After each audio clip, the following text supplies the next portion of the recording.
1,200 years ago, the people of Tibet developed a comprehensive medical system.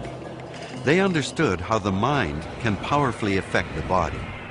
They knew subtle ways of changing the body's chemistry with medicines made from plants and minerals.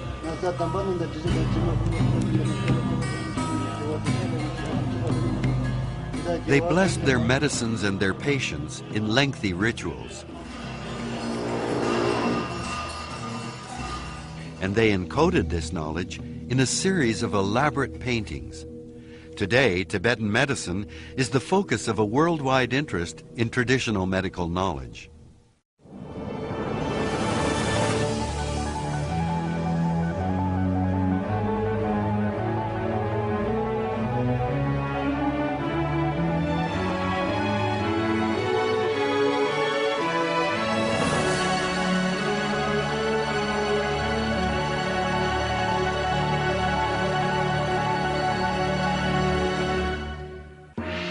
One of the conceits of present-day society is the notion that modern science, technology, and medicine have made the past irrelevant.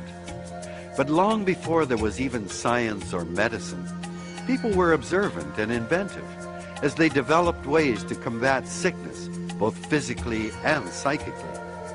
India and China have traditional practices that have roots in antiquity, and we're gaining insights into traditional medicine from the near mythical kingdom of Tibet, steeped in Buddhism, that could be invaluable in industrialized countries as well.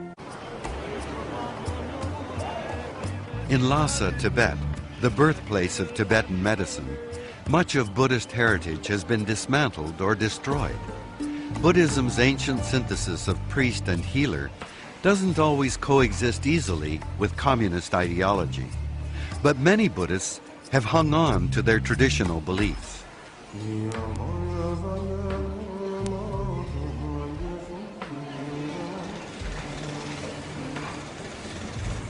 When the Buddha left his sheltered life, it was the shock of seeing someone who was sick, someone old, and then someone who had died that set him on the path to enlightenment.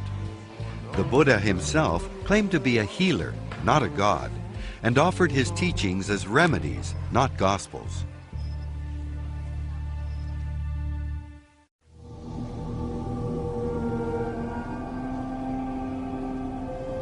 Known as Sangye Menla, he is the medicine Buddha, the master of remedies, the healing deity of Tibetan medicine. His radiant body is azure blue, the color of healing. In his hands, he holds a bowl filled with the nectar of long life and the flower of healing. Guided by centuries of practical science, Tibetan doctors are taught that there is nothing in the world that cannot be used in some form as a medicine, and their traditional knowledge includes turning a vast number of minerals and plants into medicinal compounds.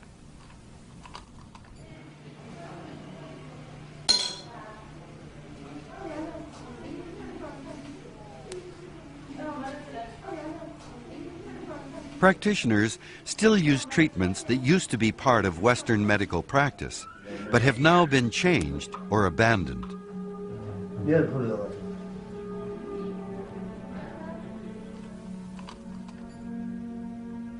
The ancient wisdom of Tibetan medicine resides in this stunning visual encyclopedia of the human body and psyche. Based on centuries of observation, these intricate paintings represent a blend of Buddhist spiritual teachings, a complex medical science, and an elegant art form.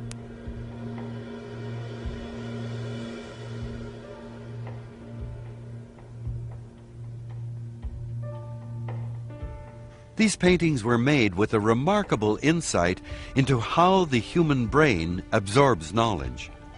They're a visual record, created to pass along a vast amount of information in logical groupings. This tree branches off to display the three basic methods of diagnosis. First, observation. The leaves show the doctor how to look carefully at the patient's body, particularly the tongue and urine. The center branch shows the importance of touch and accurately taking the pulse. The last branch illustrates how the doctor should question the patient, asking in detail about symptoms, past illnesses, daily habits, moods, diet, and any areas of pain.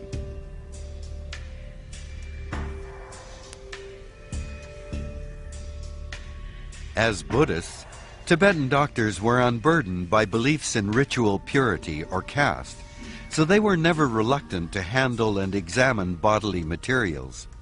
This was probably why they were noted for their excellent diagnostic skills.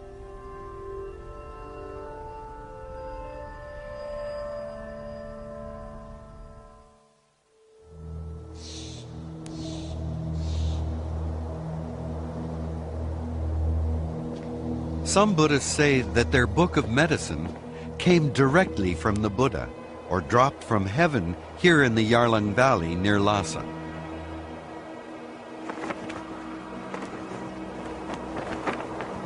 Others with a more historical bent point to Tibet's first great king, Songtsen Gampo.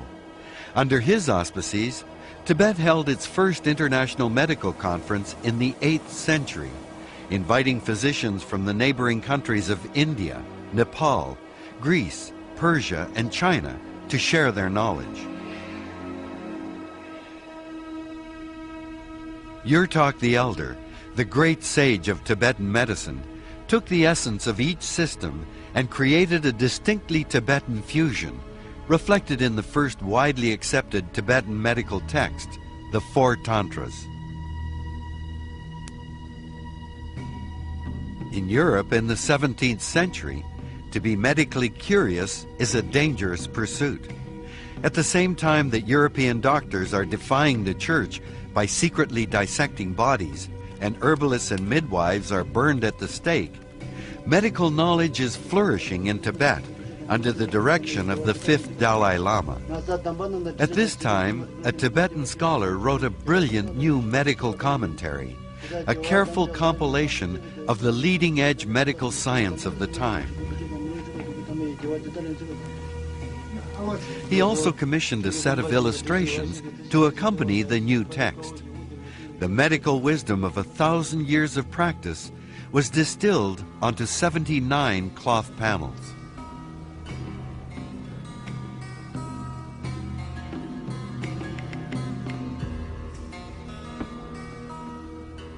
To ensure that the illustrations were accurate, master painters visit the sky burials.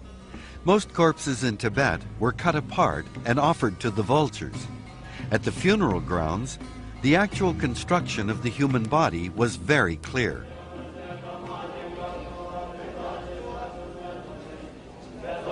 Traditionally, 2 or 3 of the brightest monks from each monastery would be chosen to study at a medical school in Lhasa.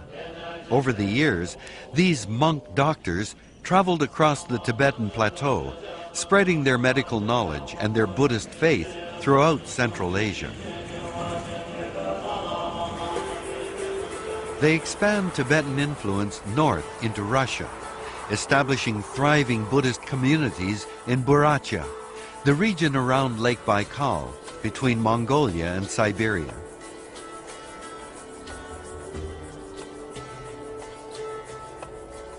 The Tibetan culture takes root, expressing itself through the Buddhist religion and a uniquely Siberian variation of Tibetan culture.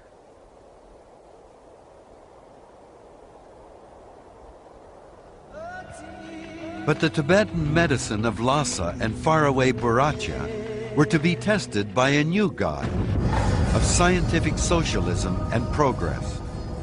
In Russia, the overthrow of the Tsars and the Bolshevik Revolution marked the beginning of a dark age for the Buddhists of Buryatia. Stalin's purges in the 1930s release an inexplicable brutality on a massive scale. Monasteries are burned to the ground or reduced to rubble. Religious manuscripts and relics are looted and destroyed. Buddhist leaders are executed by the thousands. Tibetan Buddhists are also living on borrowed time.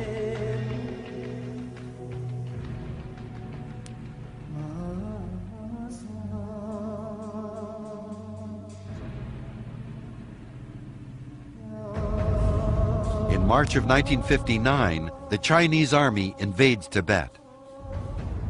The people resist occupation and are crushed by Chinese troops. 100,000 Tibetans flee before the invading army. The Chinese demolish over 6,000 monasteries and temples and systematically destroy medical texts wherever they find them. In order to avoid being captured or killed, the Dalai Lama and a small group of monks and officials set out across the Himalayan mountains. The Dalai Lama finds refuge in Dharamsala, India. The exiled Tibetans are determined to keep their Buddhist faith and their science of healing alive.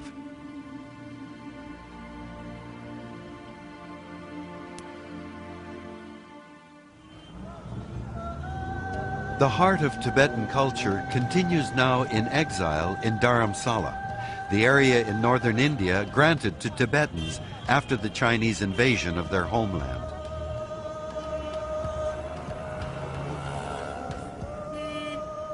The Dalai Lama considers Tibet's unique medical tradition one of its most important contributions to human well-being. He insisted that one of the community's first projects should be setting up a new medical institute. Beginning in 1961 with one building, the large complex now houses a school and a facility for manufacturing traditional medicines. The handful of trained doctors who followed the Dalai Lama into exile were able to re-establish Tibet's entire medical system because, as a part of their traditional training, they had learned all of the ancient texts by heart.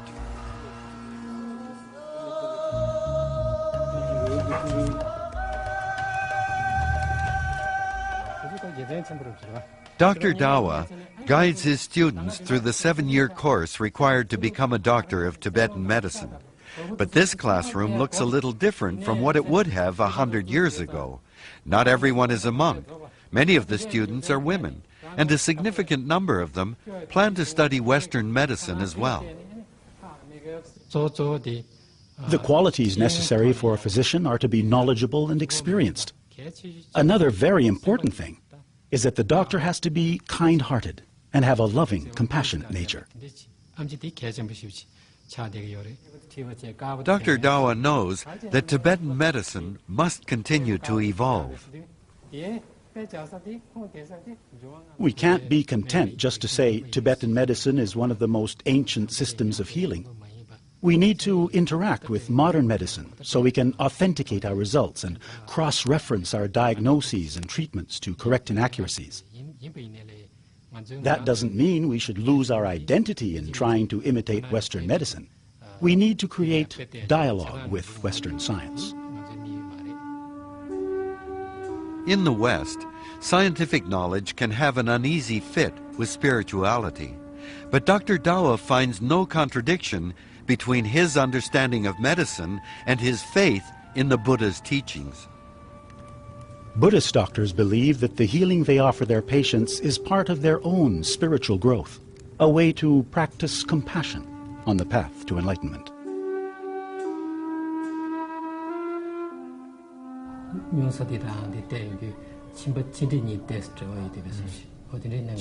In Tibetan medicine, healing is a collaboration between doctor and patient.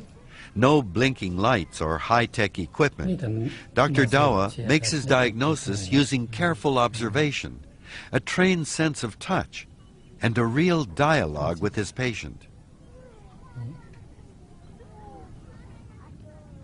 Is this where it hurts?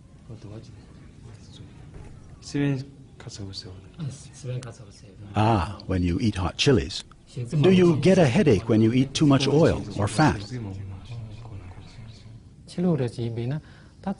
Western medicine is good for acute ailments and for emergency cases, as when there are traumatic injuries. Whereas Tibetan medicine is good for long-standing conditions or chronic diseases, its particular strength is getting at the root cause of diseases, rather than masking or just treating the symptom. In the Tibetan system, one of the most important methods of diagnosis is by means of the pulse. But Dr. Dawa is doing more than checking how fast it is. he uses each of 3 fingers to evaluate the health of a different internal organ.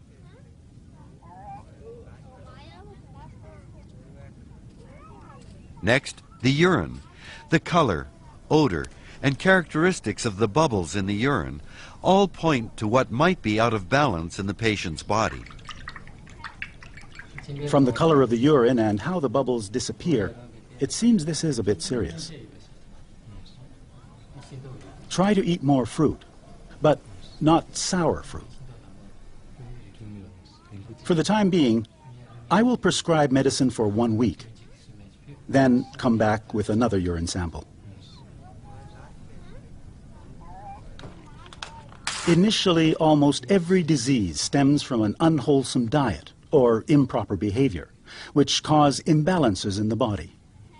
According to the Tibetan knowledge of healing, the 4 main methods of treatment are correct diet and behavior, the appropriate medicine and accessory therapies like massage and acupuncture. In Dharamsala, the spiritual and physical elements of Tibetan medicine remain inextricably linked, but China and Russia have sought to sever the bond. Want to know what we're up to? Visit our website.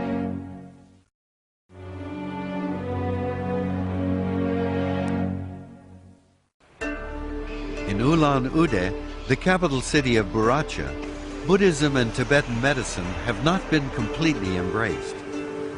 Tuvan Dorji is a Buddhist monk and a doctor who practices traditional Tibetan medicine here. It hasn't always been easy. At times, he's been hounded by the KGB and forbidden to leave the country.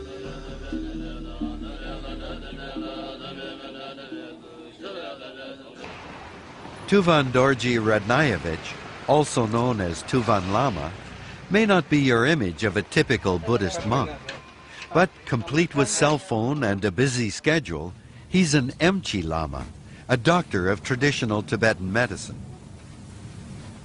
He works out of a small clinic in a Buddhist community center.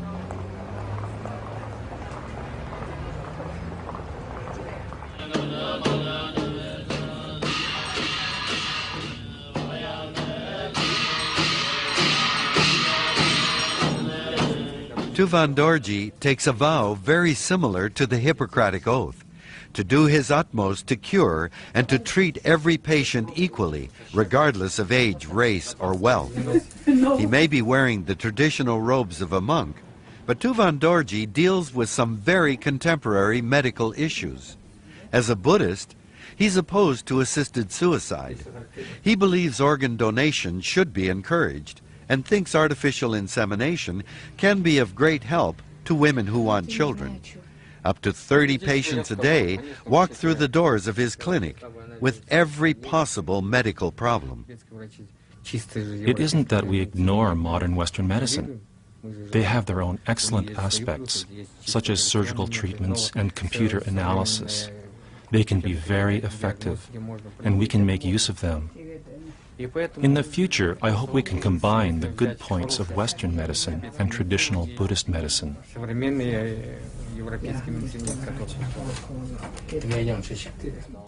His first patient today is 11-month-old Zorik. He's back for a checkup for a skin condition. Tuvan Dorji is treating more and more patients with allergies and skin problems. He believes there's a link to the chemicals now found in food. Tuvan Dorji relies on a sensitive touch, careful observation, and quiet listening. And if the patient is too young for a conversation, it's all the more important to be aware of body language, the color of the skin, and overall energy.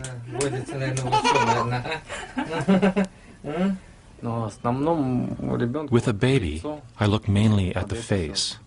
It shows everything that would indicate inner diseases. A typical treatment starts with herbal medicine and changes in diet.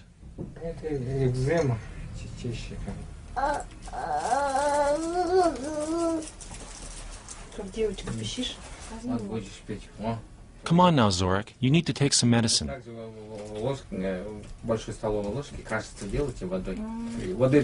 You should give him natural food. Don't give him the artificial stuff in packages. That kind has lots of preservatives. For the first few months, we treated him with ointments and creams, but everything got worse and worse. It even affected his breathing. His skin would get inflamed and scab over and just peel off. The modern medicine didn't help, so we came here to see the Tuvan Lama. It was miraculous. His medicine helped at once. Zorik's cheeks healed and he started to breathe normally.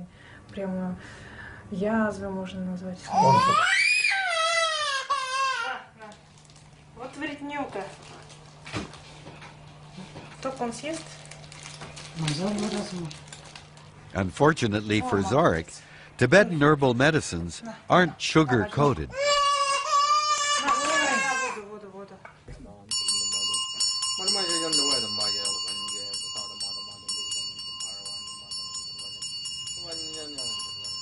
As a Buddhist doctor, Tuvan Dorji believes he can help strengthen the healing power within his patients.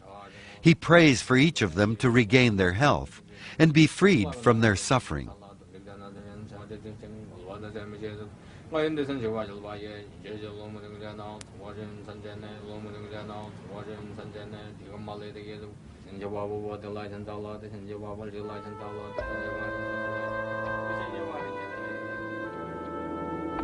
Only a few of the highly trained Emchi lamas had survived the brutalities of the 30s, and Buddhists were still considered class enemies by the Soviet state. So when Tuvan Dorji decided to become a Buddhist doctor, he faced some serious obstacles. But there were difficulties. To go to a Buddhist school, you had to get permission from the Communist Party's Central Committee all the way in Moscow. But here in Buracha, I was very lucky to meet Shambar Dorje Gamboyev, the man who until the end of his life would always teach me. He got me into the institute, and I graduated in 1982. When Tuvan Lama finished his medical training, he was forced to register with the KGB. All the lamas were supposed to tell on one another who was doing what, and they tried to force us to spread rumors about each other, and I refused to do this. Fortunately, they did not stop me from being a lama. I was allowed to go to Mongolia, but I was barred from going anywhere else, so I couldn't leave the country to continue my education.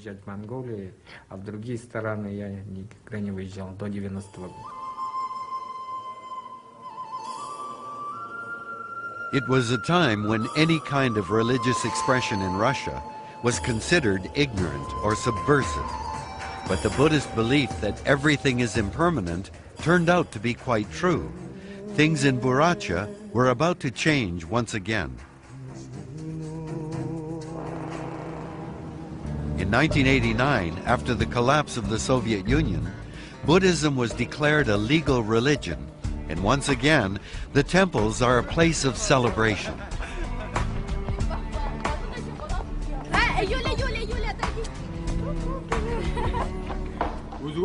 The monastery colleges that had been destroyed or abandoned are being rebuilt, and every family is proud to have one of their children become a monk. Tuvan Dorji has a more secure future as a Buddhist doctor. He has a medical license from the Russian government, though it doesn't allow him to practice at the local hospital.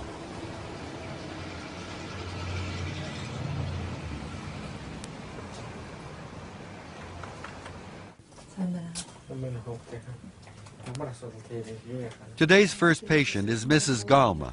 She's a social worker and sees the Tuvan Dorji for both physical and spiritual reasons.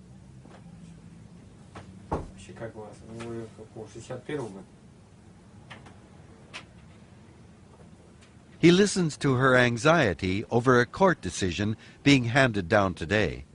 If things go badly for her partner, he may be sentenced to 3 years in jail.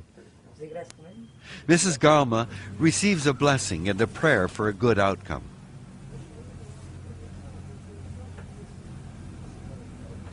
A doctor must have a big heart. He must understand his patient's soul and help them psychologically and spiritually. Along with being knowledgeable, he should be open-minded. He can't keep himself isolated from the world. He can't stay inside a capsule. The Emshi Lama is now my personal physician. He's the kind of person that you can open up your soul to. He has such understanding eyes. Health and mind are connected. And the most important thing is that the doctor and the patient are friends.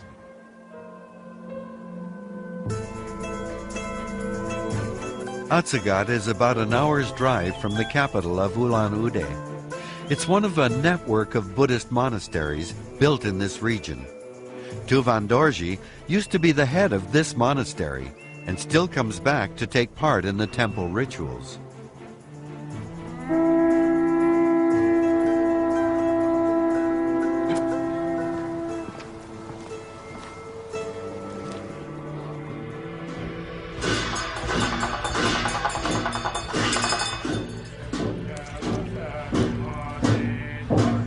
His nephew Genghis, who himself hopes to become a doctor one day, spends the summers here learning all he can about Tibetan medicine from his uncle.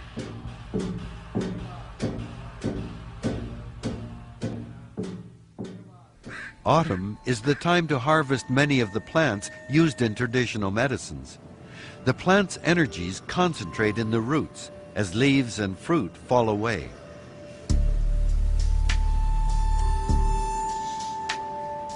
You stay here and guard the house. Tuvan Dorji and Genghis head out to gather licorice, an important ingredient in medicine to treat coughs.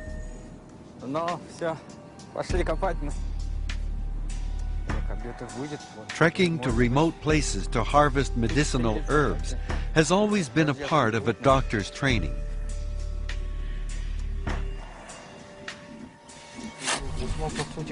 The root here is thin. Usually it's thicker. It's very sweet. During the hard years, back in the 40s, licorice root was used instead of sugar. We would give it to the children.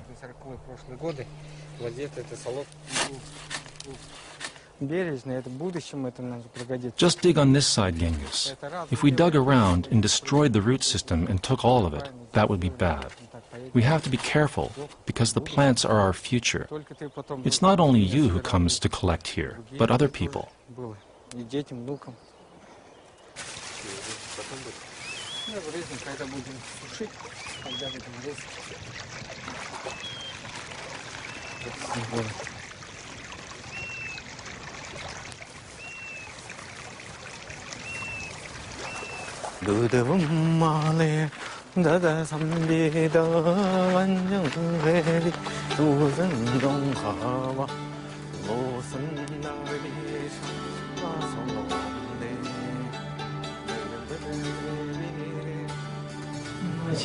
Well, Genghis, this will be enough for 1, maybe 2 years. We'll see.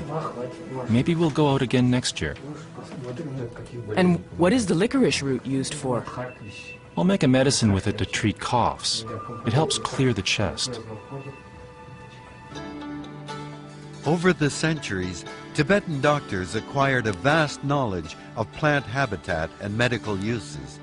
From tonics for the immune system to sedatives and antiviral compounds, they learned how to purify and combine plants to treat a wide range of diseases. Even though over 1/3 of our own pharmaceuticals are derived from plant sources, there are still many secrets to unlock from centuries of Tibetan botanical knowledge. Tuvan Dorji introduces his nephew to the same ancient texts and medical illustrations that he learned from.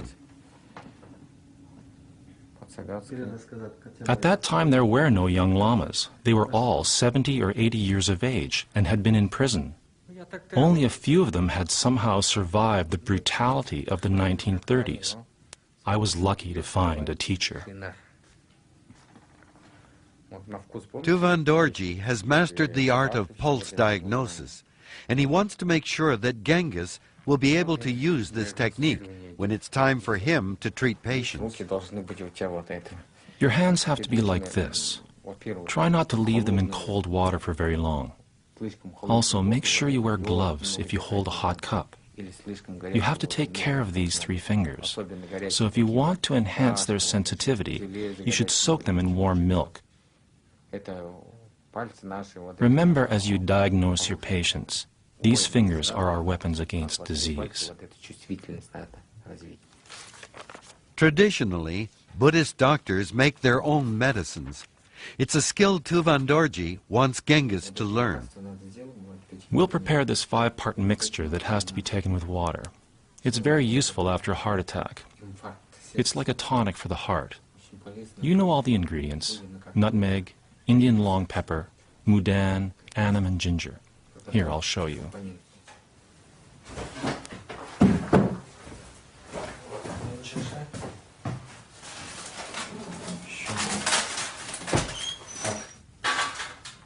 A thorough knowledge of the plants is something that will take years.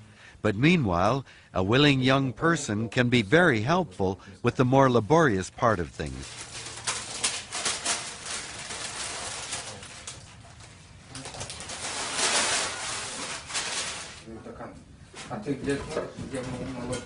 Put your weight evenly at both ends. And don't forget to keep reciting the Medicine Buddha mantra.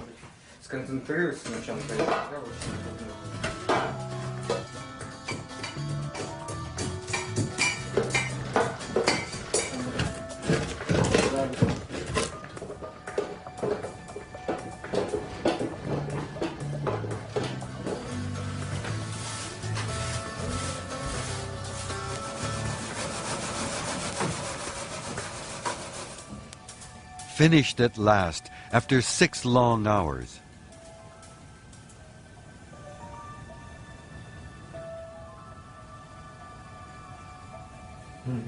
Yes, wonderful. Very well done. When you prepare a medicine like the one we have ground here, it is so far only a mixture, not yet a medicine. Now we have to read the mantra for the Medicine Buddha. The prayers energize the medicine and strengthen its healing powers. In the past, these ritual prayers that give the medicines the power to cure could be held over a period of months. This particular blessing is conducted over 5 days and nights. Both monks and the students of the medical school take part.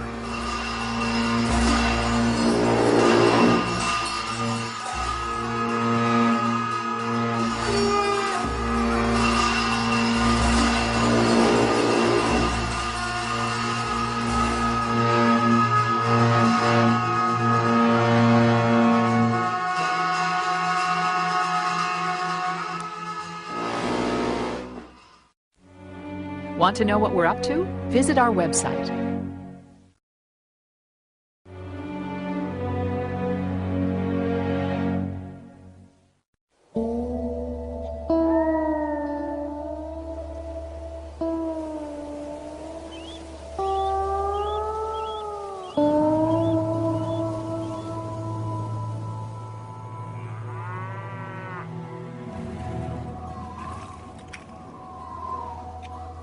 Plummeting temperatures and fresh snow mark the beginning of the Siberian winter, magnificently harsh and delicate.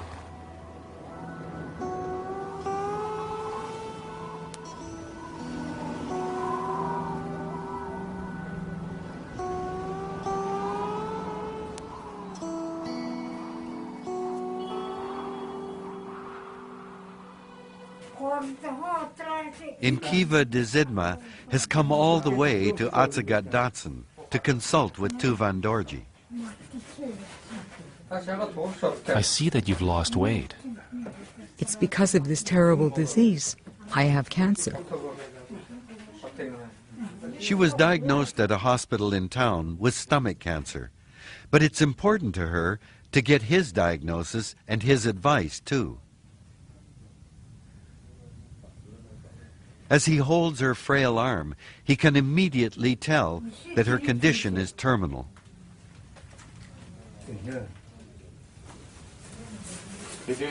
Please be still. When did you start feeling bad? Last autumn.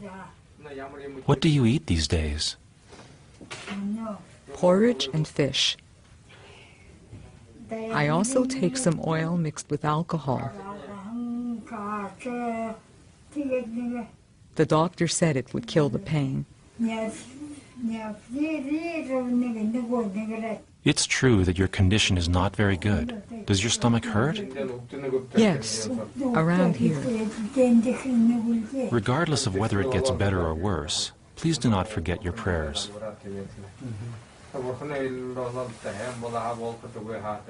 As he sees her to the door, he knows he may be saying goodbye. He encourages her to keep a calm mind and seek refuge in the Buddha. I've lived a long life, and my children have grown up. Like all Buddhist doctors, Tuvan Dorji has a great responsibility for helping his patients through the last stages of life.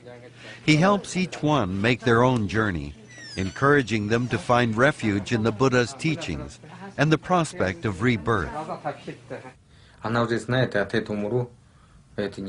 She is completely aware that death is near at hand. I think she is a very courageous woman. She can fight the disease a little longer, but mainly she needs to keep a calm mind and prepare for her death.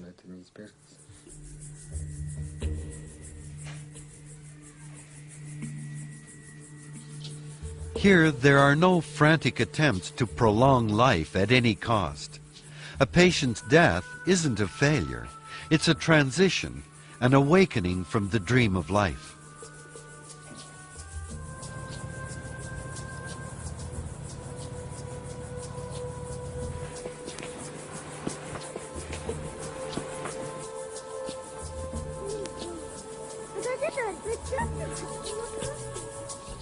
Today, Tuvan Lama is presiding over a funeral of a resident of Atsagatse village. His role has switched from healer to spiritual leader. Reincarnation is a matter of fact to us Buddhists. The soul is reborn over and over again, getting closer to enlightenment each time. Whether you are born a monk, a laborer, a scientist, or a farmer, you must try to develop your inner spirit. If you do not surrender yourself to anger or cruelty in this life, you will climb the ladder one more step in the next. In this way, we try to become as much like the Buddha as possible with each life that we live.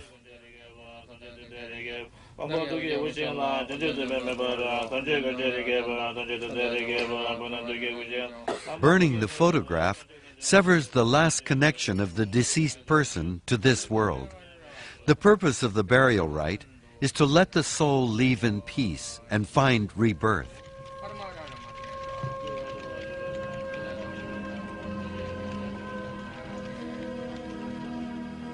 In Buddhism, this present life is considered to be a preparation for death and the new lives to follow.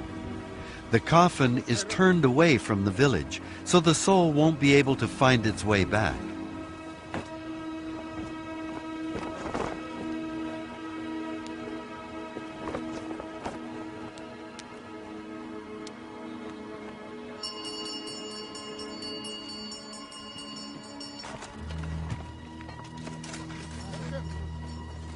Relatives visit the graves for 49 days, at which point the soul will be reborn.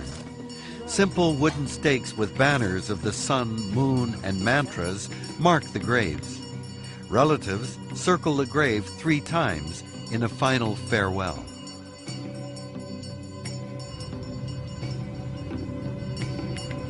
Tuvan Dorji is the last to leave. He must close the path, so the soul cannot follow them back to the village.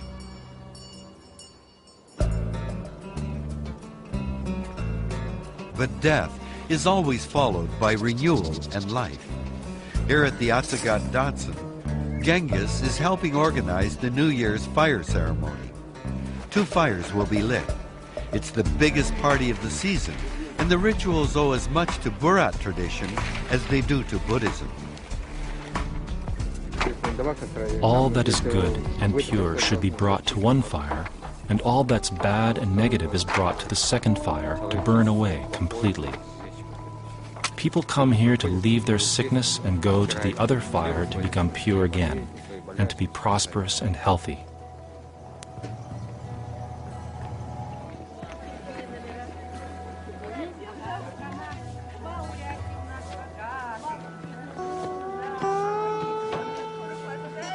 People start to gather at dusk. They bring bags of wheat flour balls, which they've rubbed over their bodies. They believe they'll be rid of all earthly desires and karma when the balls are burnt in the fire.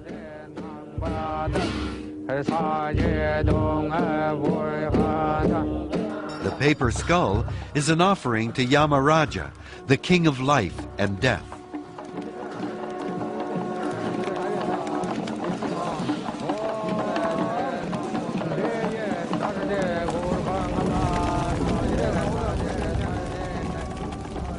As the two fires light up the winter sky, one burns away the failures of the past year. The other lights the way for health and happiness in the new one. Buddhism and Tibetan medicine go together. They are inseparable.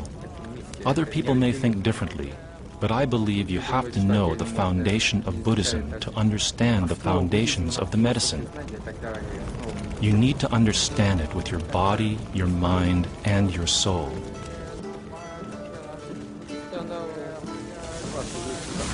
Buddhist medicine will be alive as long as we pass on the heritage to new generations. As long as patients want to be treated with Emchi lamas, we will keep our tradition, and I believe people will come to us for help. As long as Buddhist medicine has the power to heal.